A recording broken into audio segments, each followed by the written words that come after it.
बिस्मिल्लाहिर्रहमानिर्रहीम। अस्सलाम वालेकुम पाकिस्तान। मैं हूँ अस्मा मुस्तफ़ा ख़ान और आप देख रहे हैं आस्क अस्मा। और आज आपके सामने हम वो सवाल लेकर आए जो सवाल आपने मुझ तक भेजा। सवाल ये था, क्या कामयाबी वसाइल की मोहताज है? क्या कामयाबी वसाइल की मोहताज है? क्या बहुत ज़रूरी है कि हम अगर कामयाब सिर्फ़ और सिर्फ तब हो सकते हैं जब हमारे पास बहुत सारे वसाइल हों? मुझे लगता है ये सवाल आज करके हर नौजवान का सवाल है। बहुत दफ़ा मेरे तक जो आपके मैसेजेस आते हैं उसमें ये बताया जाता है कि भाई पैसा हो तो सब हो जाता है, वसाइल हो तो सब हो जाता है, आपके कनेक्शन हो तो सब हो जाता है, आपके पास सिफारिश हो तो सब हो जाता है। पाकिस्तान में रहते हुए अगर आपके पास ना पैसा है ना कोई सिफारिश है तो आप ये तमाम काम नहीं कर सकते, आप कामयाबी तक नहीं जा सकते। मेरा ज़ाती तौर पे इस बात से इख्तिलाफ है, लेकिन मेरा ज़ाती व्यू ज़रूरी नहीं है कि दुरुस्त हो। बिल्कुल ऐसा हो सकता है कि मेरी बात गलत हो, इसीलिए मैंने सोचा कि पूरा शो इस पे करते हैं और आपको कुछ ऐसे लोगों से मिलवाते हैं जो शायद आपको किसी और पहलू से सोचने पे मजबूर कर सकें। शायद उनकी ज़िंदगियों से मैं और आप बहुत कुछ सीख सकें और जिस तरीके से हम पहले सोचते थे उससे कुछ मुख्तलिफ सोच सकें। हमारे सामने बहुत सारी एग्जाम्पल्स आती हैं, रोज़ ख़बरों में हम कोई किस्सा देखते हैं। बहुत सारी ख़बरें ऐसी होती हैं जो कि हमारे लिए कोई अच्छे स्टैंडर्ड सेट नहीं करती, लेकिन इन्हीं ख़बरों में कहीं बीच में छुपी हुई कुछ ऐसी ख़बरें होती हैं जो हमें सोचने का ज़ाविया एक मुख्तलिफ प्रोवाइड करती हैं। अगर अभी करंट ख़बरों की बात ना भी करें, कितने ही लोग ऐसे रहे हैं जिनके बारे में मैं और आप उनको देखते हैं टेलीविज़न स्क्रीन पे, उनके बारे में किताबों में पढ़ते हैं या ख़बरों में पढ़ते हैं और ये देखते हैं कि उनकी ज़िंदगी में तो ये नज़र आता है कि वसाइल शायद बिल्कुल ही नहीं थे, लेकिन उसके बावजूद भी कामयाबी ने ऐसे कदम छुए कि जिसका कोई मिसाल नहीं मिलती। कभी कभी मुझे लगता है कि जब आपके पास कुछ ना हो ना तो शायद पुरजोर कोशिश करना आसान होता है। जब आपके पास कुछ होता है तो आपको लगता है ओहो हो, मैं इससे निचले दर्जे का काम नहीं कर सकता, इसमें तो मेरी अना आड़े आ जाएगी, ये तो मेरे वालिदैन की इज़्ज़त का सवाल है, तो मैं इस लेवल से नीचे नहीं जाऊंगा। तो जब हम इस लेवल से नीचे ना जाते हैं, नहीं जाने की बात करते हैं, तो हम पुरजोर कोशिश नहीं करते। वो कहते हैं ना, when you hit rock bottom there is nothing to lose, क्योंकि उससे बुरा तो कुछ नहीं हो सकता। जब आप ज़मीन को आके गिरते हैं तो उससे बुरा तो कुछ नहीं हो सकता। उसके बाद एक ही रास्ता है आगे जाने का, जो कि है मज़ीद ऊपर। ऐसी बहुत सारी मिसालें हमें मिलती हैं हमारे सामने। पाकिस्तानियों की अगर बात करें तो अक्सर अनवर परवेज़, वो शख्स जिसने बेस्ट वे कायम किया, दुनिया का अमीर तरीन इंसान है। अगर आप उनकी कहानी पढ़ें तो कहानी में तो पता चलता है कि कुछ भी नहीं था। कहानी में तो पता चलता है कि पहली नौकरी जो हुई थी वो 96 रुपीज़ उनकी तनख्वाह थी, और वो भी कहते हैं कि वसाइल इतने थे ही नहीं, मैट्रिक कर लिया था, माँ बाप उसके बाद आगे तालीम के लिए यूनिवर्सिटी नहीं भेज सकते थे। वो इंसान जो ऐसी बिगिनिंग्स में से आया था, और वो भी जो पैसे आए थे वो घर में बीमारियाँ इतनी थी कि उन बीमारियों के ऊपर खर्च हो जाते थे। वो इंसान जिसकी शुरुआत यहाँ से हुई, आगे जाके उसने बेस्ट वे जैसा ऑर्गेनाइजेशन कायम किया और दुनिया ने उनको सराहा और आज तक सराहते हैं। ओपरा विनफ्री की हम बहुत दफ़ा मिसाल देते हैं, गुफ्तगू करते हैं कि वो इंसान, वो लड़की जिसके ख़िलाफ़ तमाम माशरा था, ना रंग वो जो कि अप्रिशिएट हो, ना ज़ात वो जो कि जिसकी कदर की जाए, लेकिन वो लड़की, और ऐसे हालात में से, ये भी नहीं कि कोई बहुत स्ट्रॉन्ग फैमिली बैकग्राउंड था, एक ब्रोकन होम से ताल्लुक़ रखती हुई, क्या क्या ज़िंदगी में हादसात हुए, लेकिन आज दुनिया की अमीर तरीन इंसान है। आज लोग उनको फॉलो भी करते हैं, उनसे गुफ्तगू भी करना चाहते हैं, कतारों में खड़े होते हैं उनसे बात करने के लिए। नसीम हमीद दूर क्यों जाए, एक ऐसी लड़की जिसको हमने अपनी स्क्रीन पर दौड़ते हुए देखा और सबने पूछा कि कहाँ से आई भाई, क्या है इनका बैकग्राउंड। नसीम हमीद का बैकग्राउंड देखें, क्या बैकग्राउंड है। एक बहुत ही हम्बल बैकग्राउंड से ताल्लुक़ रखने वाली इंसान, जिनके पास वसाइल की शदीद कमी थी, शौक़ था दौड़ने का, दौड़ना शुरू किया जो भी रास्ते थे उन रास्तों पे, और उसके बाद किसी आर्मी के लोगों ने उनको नोटिस किया और उन्होंने कहा ओ अच्छा, ये तो अच्छा भागती है, चलो ऐसा करो हमारे ग्राउंड में आके भाग जाओ। मतलब वसीला बनता चला गया, लेकिन वो वसीला तब बना जब अपने शौक़ को परसू किया गया। वो वसीला तब बना जब जो भी दिल में ख्वाब था, जो भी पैशन था, जो भी लगन थी, उसके बारे में कुछ किया गया। ये नहीं सोचा गया कि हो है लोग क्या कहेंगे, दुनिया इसके बारे में क्या कहेगी। अब से कुछ अर्सा पहले इसी नेटवर्क के ऊपर मैं जब मॉर्निंग शो कर रही थी तो उसके साथ आपने देखा होगा कि एक वो हम्बल सी फैमिली हमारे सामने आई थी, मुस्कान उस बच्ची का नाम था, और वो उनके वालिद रिक्शा चलाते थे और TCF से पढ़ के वो IBA तक गई। ऐसी बहुत सारी मिसालें हमारे सामने हैं, और शायद ये मिसालें हमें ये चीज़ सोचने पर मजबूर करती हैं कि क्या ये एक्सक्यूज़ काफ़ी है कि मेरे पास वसाइल नहीं है, क्या ये एक्सक्यूज़ काफ़ी है कि मेरे पास पैसा नहीं है, क्या ये एक्सक्यूज़ काफ़ी है कि मेरे पास कोई सिफारिश नहीं है। अगर होता फिर ज़िंदगी आपकी क्या होती, मैं उस पर बात नहीं करती, लेकिन जब आप जानते हैं कि आपके पास ये तमाम चीज़ें नहीं हैं, अब क्या करना चाहिए? क्या हाथ पे हाथ धरे बैठा रहना चाहिए और कहना चाहिए चलो भाई किस्मत में लिख दिया गया है, या फिर वाकई कुछ सोचना चाहिए और ये सोचना चाहिए कि अगर लाखों लोग, हज़ारों, चले लाखों नहीं, हज़ारों ऐसा कर सके, हज़ारों उस डगर नहीं चले जिस डगर आपको लगता है कि सारा मुल्क चल रहा है और कामयाबी ने उनके कदम चूमे, तो हमारे पास क्या एक्सक्यूज़ है। बड़े कमाल लोगों से आज आपकी प्रोग्राम में मुलाकात कराएंगे। एक ब्रेक लेते हैं, ब्रेक के बाद आपको फिर से ज्वाइन करेंगे। कीप वॉचिंग आस्क अस्मा।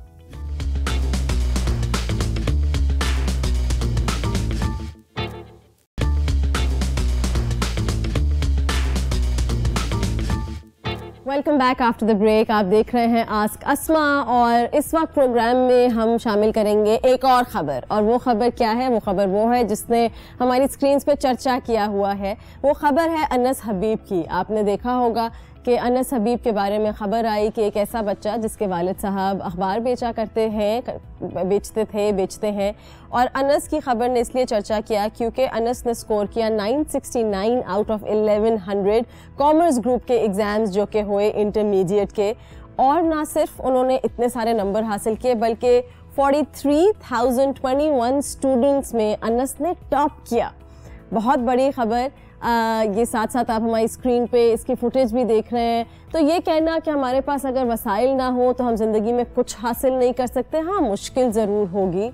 बाकी लोगों से अगर कंपेयर करें जिनके पास वसाइल थे, उनसे अगर आप कंपेयर करें अपने आप को, अगर आपके पास वसाइल की कमी है तो हाँ दिक्कत ज़रूर होगी, मुश्किलात ज़रूर आएंगी, चैलेंजेस ज़रा ज़्यादा होंगे। मगर इसका ये मतलब नहीं है कि हम बिल्कुल कुछ नहीं कर सकते। अगर हिम्मत बांध के रहें तो ज़िंदगी हमें बहुत कुछ दे सकती है। अनस की जब ये ख़बर आई स्क्रीन पे तो ऑफ कोर्स एक चर्चा हुआ, मगर मैं सोच रही थी कि साथ साथ बार बार ये कहना कि अखबार बेचने वाले का बच्चा, अखबार बेचने वाले का बच्चा, हम ये भी कह सकते थे कि वो इंसान जिसके पास वसाइल की कमी थी, या इसको रिफ्रेस करके शायद सनसनी का भी एक अंदाज़ होता है और एक अंदाज़ होता है कि किस तरीके से ऑडियंस की अटेंशन ली जाए। मगर ये बात ज़्यादा अहम है। ये बात इतनी अहम नहीं है कि सोशल क्लास का कितना फ़र्क है। ये बात ज़्यादा अहम है कि अनस एक ऐसा बच्चा था जिसके पास वसाइल नहीं थे और उसके बावजूद उसने बहुत कुछ किया। कभी कभी गुफ्तगू जो होती है माशरे में, वो कभी कभी नहीं, हर बार माशरे की जो गुफ्तगू होती है वो अक्कासी करती है माशरे की सोच की। तो मुझे लगा कि बार बार हर चैनल पे ये गुफ्तगू हो रही थी। May be we could have the गुफ्तगू इन अ बेटर वे। अगर आपके अंदर जज्बा हो और हिम्मत हो तो किस तरीके से पहाड़ के, आई एम श्योर अनस ने जब ये काम करने की कोशिश की होगी, पढ़ाई करने की कोशिश की होगी, तो बड़ी मुश्किलात आई होंगी, माली मुश्किलात भी आई होंगी, उसके साथ साथ मज़ीद मुश्किलात भी आई होंगी, माशरती मसाइल भी बहुत सारे होंगे। मगर अगर आपने ठान लिए है, आपके अंदर हिम्मत है, जज्बा है, तो पहाड़ से बड़ा पहाड़ भी सर हो जाता है। अनस आपका बहुत शुक्रिया। आपने हमें एक अलग गुफ्तगू करने का मौका दिया है। आपने हमारा सर फ़ख्र से एक दफ़ा फिर बुलंद किया। अल्लाह ताला आपको बहुत सारी कामयाबियाँ दे। खुदा करे कि आपके जितने खुदा करे कि आप और बड़े ख्वाब देखें, और जितने बड़े ख्वाब देखें खुदा करे कि आप वो तमाम ख्वाब पूरे कर सकें। इस वक्त यकीनन अनस ख़ुद तो बहुत खुश होंगे ही, मगर उनके वालिद, उनकी वालदा, उनके घर वाले, उनके ख़ानदान वाले अब सबको बता रहे होंगे कि देखो वो जो अनस है ना वो हमारा भतीजा है, देखो वो जो अनस है ना वो हमारा भांजा है। तो ये कितनी अच्छी बात है। वी ऑल वांट, हम सब चाहते हैं कि हमारा नाम फ़ख्र से लिया जाए, ख़ानदान में हमारा नाम फ़ख्र से लिया जाए, मुल्क में। और अनस ने ना सिर्फ अपने लिए ये सब किया बल्कि अपने मुल्क के लिए ये सब किया। सो बहुत मुबारकबाद हमारी तरफ से भी अनस को। And I am sure Anas की ये कामयाबी ना सिर्फ एक उनके लिए कामयाबी है बल्कि बेंचमार्क सेट करती है, ख़ानदान के लिए बेंचमार्क सेट करती है, घर वालों के लिए कि भाई अब तो इससे आगे जाना है। सो बहुत मुबारक। एक बार फिर एक ब्रेक लेते हैं, ब्रेक के बाद आपको फिर से ज्वाइन करेंगे। कीप वॉचिंग आस्क अस्मा।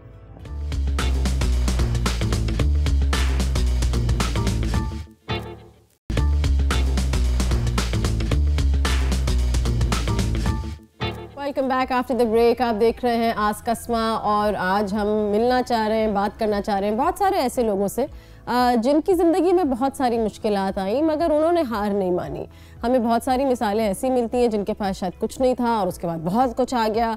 बहुत सारी मिसालें ऐसी मिलती हैं जिनके पास कुछ नहीं था लेकिन उनको लगा कि शायद यही ज़िंदगी है और उन्होंने ज़िंदगी ऐसे ही जीने का फ़ैसला कर लिया। मगर इन दोनों के बीच एक ऐसी मिसाल कायम की है। बहुत सारे ऐसे लोगों ने जिनके पास शायद वसाइल की तो कमी थी, मगर उन्होंने ये ठान ली कि हम अपने लिए कुछ ना कुछ ज़रूर करेंगे। अब वो जो कुछ उन्होंने हासिल किया वो आपकी नज़र में बहुत कुछ है या नहीं है, लेकिन उनकी नज़र में बहुत कुछ है। उन्हें ये लगता है कि उनकी ज़िंदगी या उनके बच्चों की ज़िंदगी या उनके बहन भाइयों की ज़िंदगी या उनके मोहल्ले की ज़िंदगी उनकी उस काविश की वजह से बहुत ज़्यादा बेहतर हुई। इसी किस्म की एक खातून मेरे साथ हैं इस वक्त, और क्या है, कौन है, क्यों मैं आपसे उनकी मुलाकात करा रही हूँ, ये सब तो आप उनसे जब मिलेंगे तो जानेंगे। मेरे साथ मौजूद हैं रोहेला खान, जो कि द सिटीजन्स फाउंडेशन के एक स्कूल की प्रिंसिपल है।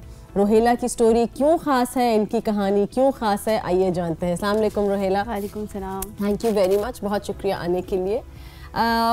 आपके बारे में जब मैं पढ़ रही थी, जब मुझे बताया जा रहा था, तो पता चला कि भाई सिटीजन्स फाउंडेशन के एक स्कूल में ही आपने अपनी तालीम हासिल की, 6ठी जमात में दाखिला हुआ, और उसके बाद आगे जाते जाते बैचलर्स इन सोशियोलॉजी क्या कुछ पढ़ लिया, और आज प्रिंसिपल भी हैं और पहली TCF की ग्रेजुएट हैं, जो कि अपने स्कूल की प्रिंसिपल लगी। कैसा लगता है ये तमाम बातें अपने बारे में सुन के? बहुत अच्छा फील होता है, और सबसे अहम चीज़ ये ज़िंदगी का बहुत अहम सफ़र है। हाँ। जो सबसे अहम चीज़ है, मेरी अम्मी की, मैं कहती हूँ ना कि ख्वाब देखती है माँ, वो पूरी ताबीर होती है। और जब आपके लिए कोई ख्वाब देखे और वो प्राउडली फील करे और सबको बताए कि ये हमारी बच्ची है, तो मेरे लिए एक एहसास है। सिर्फ मेरे पेरेंट्स नहीं, मेरे असातिज़े कराम हैं, और मेरे मतलब जिस वो मैं फाउंडेशन से तब बिलोंग करती हूँ, वो भी मुझ पर प्राउड फील करके मुझे मतलब इस तरीके से आगे रोशनास करते हैं। तो मुझे बहुत ज़्यादा प्राउड फील होता है कि मैं आज कुछ हूँ। तो ये चीज़ है। ये कहानी लिखी थी कहीं अपने बारे में कि एक दिन आएगा और मैं एक दिन ये तमाम पढ़ चुकी होंगी, एक आला ओहदे पे फाइज हूँ, कभी लिखा था ये? नहीं, ऐसा कभी लिखा नहीं था या सोचा नहीं था? नहीं, बस होता चला गया। किसका सबसे ज़्यादा हाथ है इस कामयाबी पे? सबसे ज़्यादा अम्मी का हाथ है। हाँ। अम्मी का मतलब एम था मैं कि मतलब बहुत ज़्यादा क्राइसिस की मतलब प्रॉब्लम थी कि अबू जब जॉब कर रहे थे, फिर उसके बाद अबू के जॉब में थोड़ी क्राइसिस का शिकार हुआ, फिर अबू ने अपना कारोबार स्टार्ट किया, वहाँ लॉस हुआ। तो जब अब्बू का लॉस हुआ, अब्बू घर पे थे, तो अम्मी अब्बू को सपोर्ट करने के लिए घर में सिलाइयाँ करी हैं या मोती पर। तो अम्मी को उस वक्त एहसास हुआ अगर मैं क्वालिफाइड होती तो आज मैं घर में ट्यूशन पढ़ा लेती, किसी स्कूल में टीचिंग करती, मुझे इस तरीके से अपने बच्चों को साथ लगा के एफर्ट नहीं करना पड़ता। तो अम्मी का ये ड्रीम था कि मैं अपनी बेटी को पढ़ाऊँ और खुदा खासा कभी कुछ हो तो मेरी बेटी घर में या कहीं पे भी सुकून से कर सके, उसे किसी परेशानी का मुश्किलात का सामना ना हो। तो ये अम्मी का ख्वाब था। तो अम्मी हमेशा पीछे रहती कि मेरी बेटी को मुझे पढ़ाना, और आज हम फैंटास्टिक। खुदा की बस्ती में रहती हैं आप, खुदा की बस्ती में ही स्कूल है जिसकी प्रिंसिपल भी हैं जी। तो जब स्कूल जाने की बात हुई, कोई घर में ऐसा माहौल था या मोहल्ले में या ख़ानदान में कि अरे बेटी को क्यों पढ़ा रहे हो, बेटी को पढ़ा के क्या हो जाएगा, कोई ऐसी गुफ्तगू थी या नहीं? नहीं, ऐसा नहीं, क्योंकि हमारे यहाँ सब ही मतलब सारी मेरी कज़न जो बड़ी थी वो, लेकिन ये था कि वो गवर्नमेंट स्कूल में, हमारे यहाँ मतलब लड़कियाँ जो है जो पहले के एरिया में होता था टाइमिंग में कि गर्मियों को, और आज भी मैं देखती हूँ कि मेजॉरिटी पेरेंट्स का ये होता है कि बेटियों को गवर्नमेंट स्कूल में पढ़ाया जाता है और बेटों को प्राइवेट स्कूल में पढ़ाया जाता है। तो ये था कि कज़न जो भी थी वो सब गवर्नमेंट स्कूल में पढ़ने जाती थी, लेकिन अम्मी का था कि गवर्नमेंट में नहीं पढ़ाऊंगी, प्राइवेट में पढ़ाऊंगी, अच्छी जगह पढ़ाऊंगी, अच्छा सिखाऊंगी ताकि मेरी बेटियाँ कुछ बन सकें। अब्बा खिलाफ तो नहीं थे? नहीं, अल्लाह का शुक्र है, अब्बा भी बहुत अच्छे थे। हाँ, माशाल्लाह। और आप 4 बहन भाई हैं? 4 बहन भाई हैं। आप सबसे बड़ी हैं? मैं सबसे बड़ी हूँ। और पीछे कौन कौन है? सबसे छोटी मेरी एक सिस्टर है, वो भी TCF में प्रिंसिपल है। अच्छा, माशाल्लाह। और उसके प्रमोशन अभी हुआ, उससे 2 छोटे मेरे भाई हैं। अच्छा। तो उन्होंने TCF से फिर मैट्रिक किया। तो बहनों ने तो बड़ा बेंचमार्क सेट कर दिया है कि भाई इसके आगे कुछ, अब भाइयों को उसको तोड़ना ही पड़ेगा ताकि उनकी भाई भी पढ़ रहे हैं। हाँ। भाई अभी पढ़ रहे हैं। बाकी बहन भाई तंग तो नहीं आते हैं क्योंकि घर में जाहिर है या ख़ानदान में आपकी सारी कामयाबी की मिसालें देते होंगे, तो चिढ़ भी हो जाती है ना कि क्यों है एक हमारा, हम में से एक। अच्छा, हाँ, असल में दरअसल हमारे कज़न्स की गैदरिंग बहुत अच्छी है और बहुत है।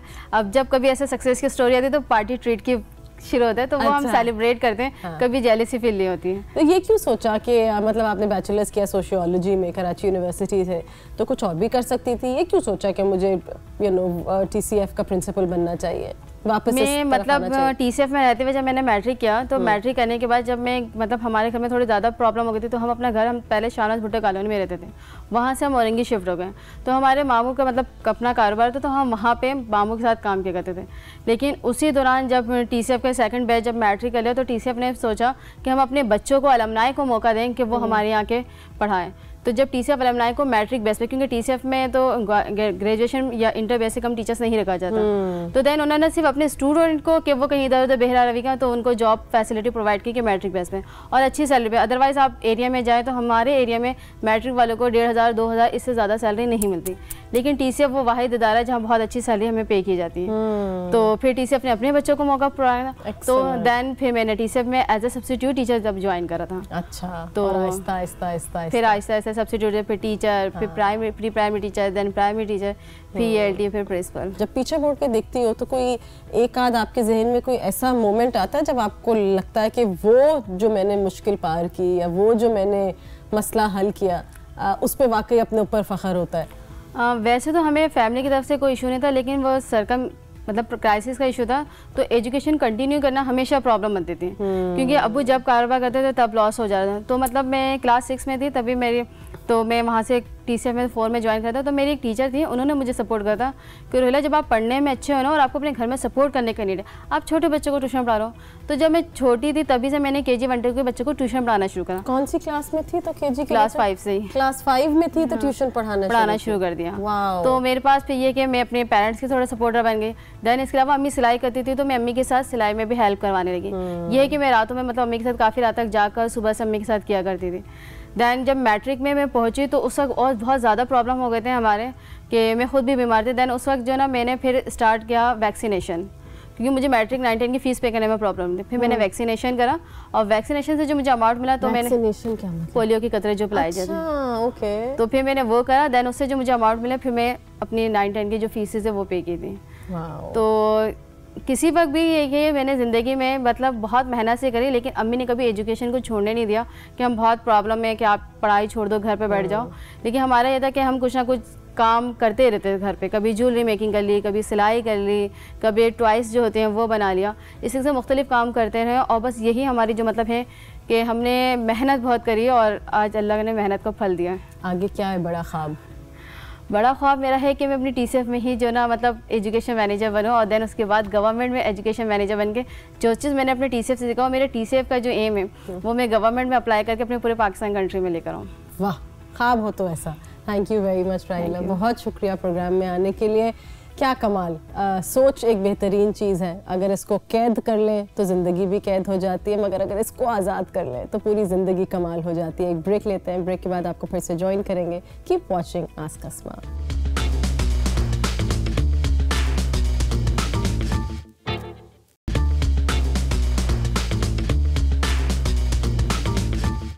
Welcome back after the break. आप देख रहे हैं आस्क अस्मा और आज हम बात कर रहे हैं क्या कामयाबी के लिए वसाइल होना बहुत ज़्यादा ज़रूरी है, और अगर आपको लगता है आपकी ज़िंदगी में वसाइल नहीं है तो क्या नाउम्मीद होकर बैठ जाना चाहिए, या फिर वाकई अपनी ज़िंदगी की मुश्किलात को देखते हुए समझते हुए हार नहीं माननी चाहिए, बल्कि उन मुश्किलात को अपना ईंधन बनाना चाहिए कि वो ईंधन आपको ज़िंदगी में आगे लेके जाए। मैं इस वक्त टेलीफोन कॉल पर बात करूँगी एक पाकिस्तान की ऐसी खातून से जिन्हें मुझे लगता है कि मुझे काफ़ी दफ़ा अफसोस होता है कि हम अपने लोगों को इतना सेलिब्रेट नहीं करते, लेकिन जब जाहिदा की बात आती है तो मुझे लगता है कि अल्हम्दुलिल्लाह बहुत दफ़ा टेलीविज़न चैनल्स पे भी इनकी बात होती है। एक फ़िल्म भी बनाई गई इनके ऊपर जो कि इंटरनेशनल फ़िल्म फेस्टिवल्स पे दिखाई गई, जिसका नाम था जाहिदा। वही जाहिदा हमारे साथ हैं, आइए बात करते हैं। अस्सलाम वालेकुम जाहिदा। अस्सलाम वालेकुम जी, आप कैसी हैं? ठीक है, बिल्कुल ठीक ठाक, बहुत शुक्रिया अपना वक्त निकालने के लिए। जाहिदा, आपकी कहानी तो बड़ी इंस्पायरिंग है। 67 साल की हैं आप माशाल्लाह, और ज़िंदगी में बहुत मुश्किलात आई, 2 बार बेवा हुई, अब आपकी बच्ची भी है माशाल्लाह। उस बच्ची को भी आपने पाला और बड़ा अनकन्वेंशनल काम किया। आपने टैक्सी चलाना शुरू की पिंडी में। जी बिल्कुल। और अब भी आप वो काम कर रही हैं, बच्चों को स्कूल से पिक एंड ड्रॉप करती हैं। कितने साल हो गए टैक्सी चलाते हुए? मुझे जी 1978 से मैंने शुरू किया था, स्टार्ट किया था 1978 से। 78, 88, 98, 2008, 2018, 40 साल। जी जी, 40 साल हो गए हैं। आपको लगा है कि एक्सेप्टेबिलिटी बढ़ी है, लोगों ने अब आपको तस्लीम करना शुरू किया है, या इस प्रोफेशन को तस्लीम करना शुरू किया है? जो मुश्किलात पहले हुई होंगी, लगा है कि उनमें कुछ कमी आई है? बंदा ये सोचे कि मुश्किलात है तो मुश्किलात की वजह से तो बंदे को हलवा नहीं चाहिए, मुश्किलात को फेस करना चाहिए, बंदे को हिम्मत करनी चाहिए और मैं समझती हूँ कि मैंने हिम्मत भी किया और मैंने एडवेंचर भी किया है, क्योंकि सब पेशों में औरतें मौजूद है।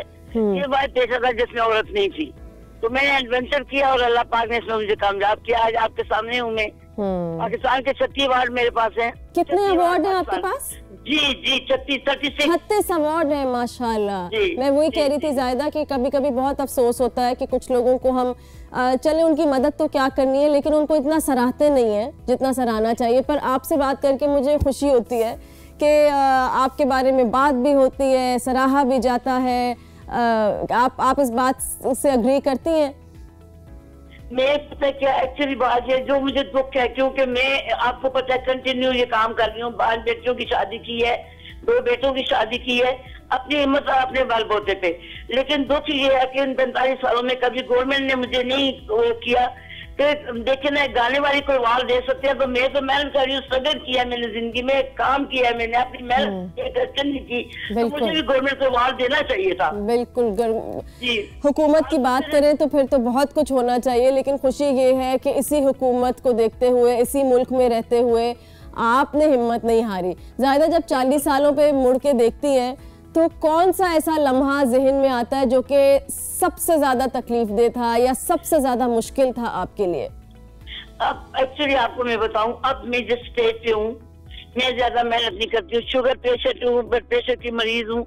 मेरी एक बच्ची है जिसके एजुकेशन का मसला मेरे साथ खड़ा हुआ है। उसकी तालीम के पैसे, क्योंकि स्कूल की फीस है वो मैं नहीं दे सकती हूँ, वो मेरे लिए देना मुश्किल है। 2 महीने से मैंने उसकी फीस नहीं दी, तो अभी स्कूल से बार बार रिमाइंडर आ रहा है, उसके सेंड अप चल रहे हैं और स्कूल से रिमाइंडर मुझे आ रहा है कि हम रोक देंगे इसको। तो मैंने कहा जाके उनसे रिक्वेस्ट की थी, खुदा के लिए आप ना करें ऐसा, मैं करके कोशिश करूंगी कि मुझे पैसे मिले तो मैं आपको दूं, लेकिन बस क्या करूं, हालात ऐसे हैं कि पेट पूजा करें, आपको पता है हालात कैसे हैं। मैं कभी नहीं आ रही, मैं घबराने वाली औरत ही नहीं हूँ। मैं ये कहना चाह रही हूँ कि मेरी बच्ची की एजुकेशन का कोई मसला हल हो जाए। इंशाल्लाह ज़ायदा इसके बारे में ज़रूर बात करते हैं आपसे ऑफ एयर। लेकिन इस वक्त मैं जानना चाहूँगी कि जब आपने शुरू किया था और सोचा था कि अच्छा ठीक है बच्चों का पेट पालना है, अपना घर चलाना है, तो ये टैक्सी चलाने का आइडिया कहाँ से आया? बहुत सारे और काम थे जिसमें ख़वातीन की शमूलियत भी थी, लेकिन आपने ये क्यों सोचा कि गाड़ी चलाऊंगी और टैक्सी चला के पैसे कमाऊंगी? एक्चुअली बात ये थी कि सब पेशों में देखिए ना, हर जगह नर्सिंग है, सेक्रेटरी है और हर पेशे में लेडीज है, लेकिन एक बात ये पेशा था इसमें औरत कोई नहीं थी। तो मैंने एडवेंचर किया एक तरीके से और अल्लाह ने मुझे उसमें कामयाब किया। क्या मुश्किलात तो बहुत पेश आई होंगी, आज तक आती होंगी? मुश्किलात देखिए ना जी, मुश्किलात से घबराना तो फिर बात ही ना हुई ना। मुश्किलात को तो पाँव के नीचे रोनती हुई मैं निकली हूँ। मैं बिल्कुल यंग थी जब मैंने ये काम शुरू किया, खूबसूरत भी थी, लोगों ने अब भी काफी है, खूबसूरत तो अब भी काफी है। मुझे ये बताएं कि बच्चों का क्या रद्द अमल था? बच्चों ने एक्सेप्ट किया? जी किया, बच्चों को खुशी होती थी, लेकिन अब क्योंकि शादीशुदा हो गए हैं तो अब थोड़ा सा मेरे से वो रूट हैं, थोड़े से मेरे से नहीं बात करते, मुझे नहीं पूछते। जबकि मैंने स्ट्रगल करके उनको पढ़ाया लिखाया, मेहनत की, अब वो मुझे नहीं पूछते और मैं मांगती भी नहीं है। जिस रात को मैंने मेहनत करके पाले उनको कहूँ मुझे दे, मैं नहीं मांगूंगी कभी भी। आप तो हमारी हिम्मतें बांधने वाली हैं। इंशाल्लाह ताला हम खुद भी आपसे गुफ्तगू करेंगे प्रोग्राम के बाद। आपने मेरे लिए बहुत ज्यादा किया काम, मेरे लिए बहुत काम किया उसने। जरूर उनको सिमाब को ये क्लिप भेजूंगी, ज़ाहिदा इस वक्त बात कर रही है, इनके ऊपर एक मूवी बनाई गई, सिमाब गुल ने वो मूवी बनाई, मेरा उनसे करीबी रिश्ता भी है और ज़रूर सिमाब को हम आपका ये क्लिप भेजेंगे। ये वही मूवी है जो कि बैनुल-अक़वामी तौर पर दिखाई गई। ज़ाहिदा आगे जाते हुए अपनी ये जो बेटी है 9वीं जमात में, इसके लिए क्या ख्वाब देखती हैं? उसके लिए ये ख्वाब देखा, मैं तो ये कहती कि डॉक्टर बनने, लेकिन वो एनिमेशन का कोई है, कोई क्या एनिमेशन है, कोई एनिमेशन में आगे जाना चाहती है, वो करना चाहती है। उसके लिए वो उसका ये है कि मैं ये करूंगी। जबरदस्त। अल्लाह मियां उसको कामयाब करे, अल्लाह मियां आपकी हिम्मत बांधे रहे। आप समेत बहुत शुक्रिया हमारे साथ बात करने के लिए Zahida, thank you very much. हम एक ब्रेक लेते हैं, ब्रेक के बाद आपको फिर से ज्वाइन करेंगे। कीप वॉचिंग आस्क अस्मा।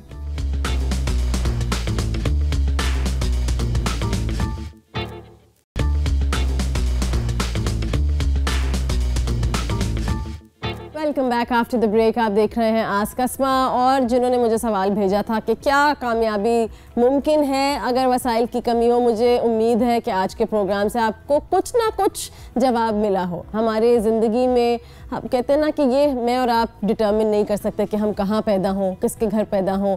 ये इस चीज़ के इंचार्ज मैं और आप नहीं, इस चीज़ का इंचार्ज कोई और है। मगर जहाँ पैदा हो गए, जिस माशरे में पैदा हो गए, जिस मुल्क में पैदा हो गए, जिस ख़ानदान में पैदा हो गए, जिस घर में पैदा हो गए, वहाँ से आगे क्या करना है, वहाँ से आगे की कहानी क्या होगी, वो मैंने और आपने ख़ुद लिखनी है।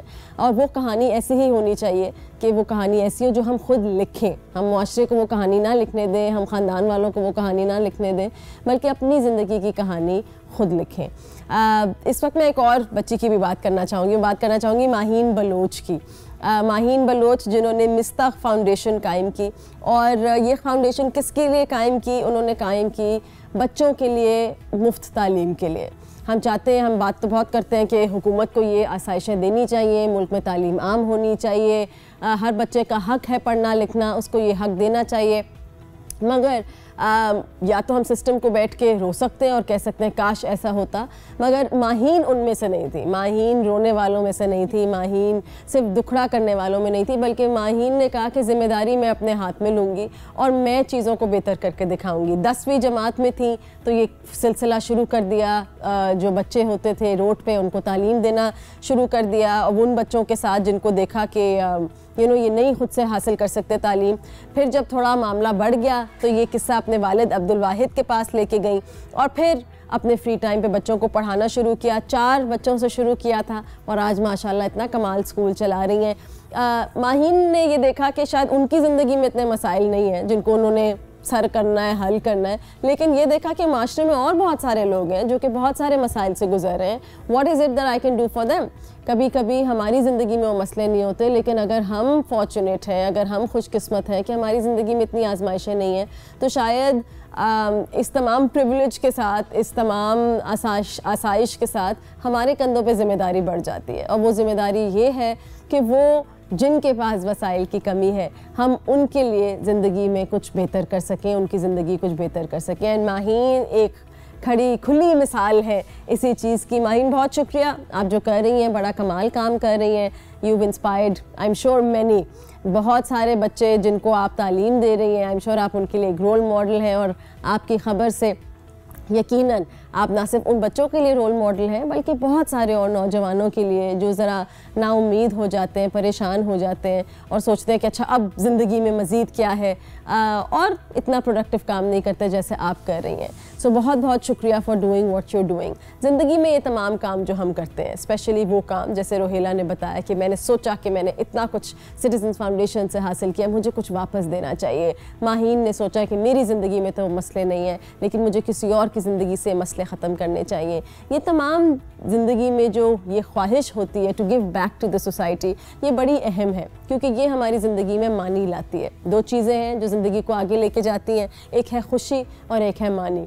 खुशी के साथ मसला ये है कि ज़रा आर्जी होती है, आज कुछ खा लिया खुशी मिल गई, आज कुछ पहन लिया खुशी मिल गई, कल वो खुशी ज़रा कम सी लगती है क्योंकि पहन लिया, क्योंकि खा लिया, उस गाड़ी में जाने का दिल था खुशी मिल गई, वो गाड़ी ख़रीदने का दिल था खुशी मिल गई, लेकिन अगले दिन वो खुशी ज़रा कम सी लगती है, अधूरी सी लगती है। मानी के साथ मामला ज़रा कुछ और है। मानी के साथ मामला ये है कि जब हम मानी के पीछे जाते हैं तो वो शायद शॉर्ट टर्म में बड़ा मुश्किल हो, शॉर्ट टर्म में वो आसान ना हो। रोहेला के लिए ये तमाम काम करना या माहीन के लिए ये तमाम काम करना कोई बहुत आसान नहीं होगा, इसमें बहुत मुश्किल होगी। लेकिन क्यों चुनते हैं हम ज़िंदगी में खामखाई की मुश्किलात जो खुदा ने हमारी ज़िंदगी में नहीं भी डाली, पर हम कहीं ना कहीं चले जाते हैं, उस मुश्किल को अपनी ज़िंदगी में लेकर आते हैं, हल करने की ठानते हैं, इसलिए क्योंकि वो मुश्किल हमारी ज़िंदगी को देती है मानी, और मानी लॉन्ग टर्म होता है।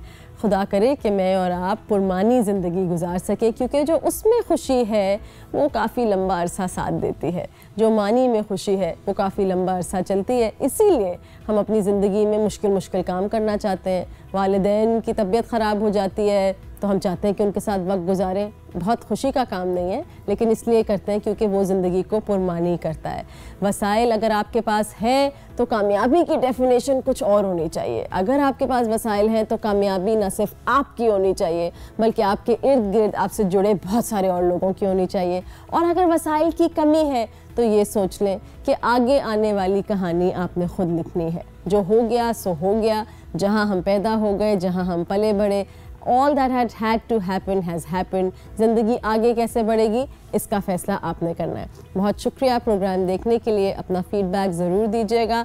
आप ये तमाम प्रोग्राम्स यूट्यूब पे देख सकते हैं। शो के फ़ौरन बाद आस्क अस्मा अगर आप यूट्यूब पे लिखेंगे तो ये प्रोग्राम्स आ जाएंगे। इसी के साथ साथ सोशल मीडिया पे फेसबुक और इंस्टाग्राम पे आस्क अस्मा डॉन न्यूज़ पे आपको तमाम तफसीलात मिल जाएंगी। कोई भी ऐसी बात जो हम शो में करते हैं और हम कहते हैं कि सोशल मीडिया पे मौजूद है, ये मीडियम्स हैं हम तक पहुंचने के लिए। आने वाले प्रोग्राम्स में क्या देखना चाहेंगे, क्या सवाल है जो अब तक जिसकी खोज में है, आप जवाब ढूंढना चाहेंगे, उन सवालों का भी हमसे ज़िक्र ज़रूर कीजिएगा। अपना बहुत ख्याल रखिएगा। खुदा हाफ़िज़।